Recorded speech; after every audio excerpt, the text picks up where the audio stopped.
ये स्पॉन्सर दंगे हैं, ये स्पॉन्सर दंगे हैं क्योंकि इनको दंगे करवाने आते हैं। इनके पास तजर्बा है गुजरात का, इनके पास तजर्बा है मुजफ्फराबाद का, इनके पास तजर्बा है, ये दंगे करवाते हैं। एक चुने हुए मुख्यमंत्री को आतंकवादी कहा गया। बीजेपी के नेता कपिल मिश्रा डीसीपी को शरेआम बोल रहे थे, वीडियो उसका दस्तावेज है कि आपकी जरूरत नहीं है, हम खुद निपट लेंगे।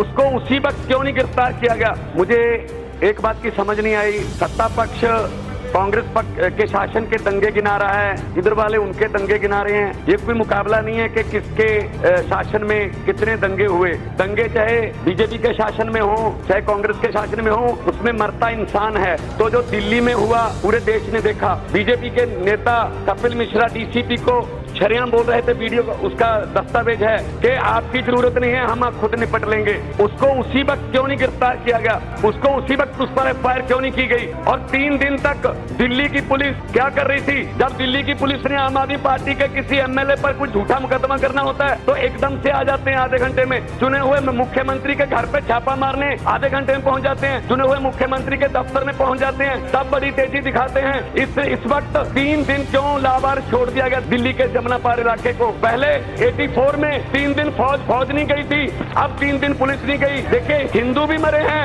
मुस्लिम भी मरे हैं, हिंदुओं की दुकानें भी जली हैं, मुस्लिमों की भी दुकानें जली हैं। जब चुनाव प्रचार चल रहा था महोदय, हम लोग बात कर रहे थे स्कूलों की अच्छी शिक्षा की, हम लोग बात कर रहे थे मोहल्ला क्लिनिकों की, हम लोग बात कर रहे थे फ्री इलाज की, हम लोग बात कर रहे थे बिजली की पानी की, हम लोग बात कर रहे थे औरतों की सुरक्षा की, हम लोग बात कर रहे थे जो दिल्ली की डेवलपमेंट की। और ये लोग बात कर रहे थे, क्या कह रहे थे? कोई कह रहा था गोली मारो सालों को, कोई कहता था आतंकवादी है।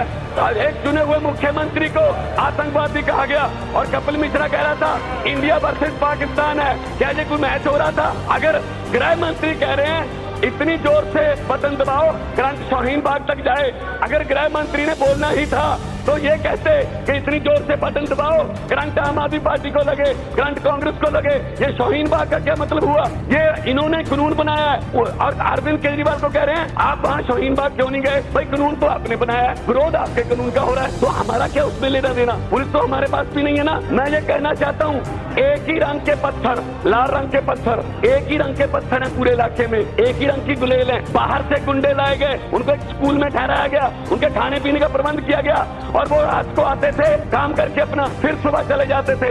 ये स्पॉन्सर दंगे हैं, ये स्पॉन्सर दंगे हैं क्योंकि इनको दंगे करवाने आते हैं। इनके पास तजर्बा है गुजरात का, इनके पास तजर्बा है मुजफ्फराबाद का, इनके पास तजर्बा है, ये दंगे करवाते हैं। कोई बात नहीं बोलते रहो तुम, मुझे कोई परवाह नहीं बोलते रहो तुम।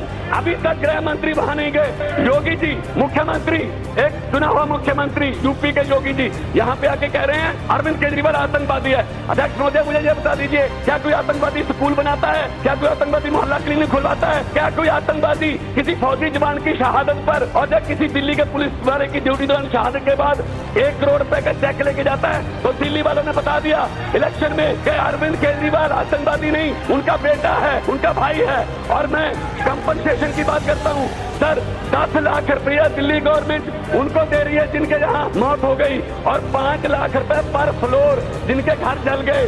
तो अगर 4 फ्लोर का घर है तो 20 लाख मिलेगा, किराएदार को भी 1 लाख रुपया उसके सामान का मिलेगा, 2.5 लाख रुपया जो पार्शली घर जले उनका मिलेगा। आज दोपहर तक महोदय 6 करोड़ रुपया हम मुआवजे के रूप में बांट चुके हैं। मैं यही कहूंगा आखिर में कि लंबे सफर को मीलों में मत बांटिए, कौम को कबीलों में मत बांटिए। एक बहता दरिया है मेरा भारत देश, इसको नदियों और झीलों में मत बांटिए।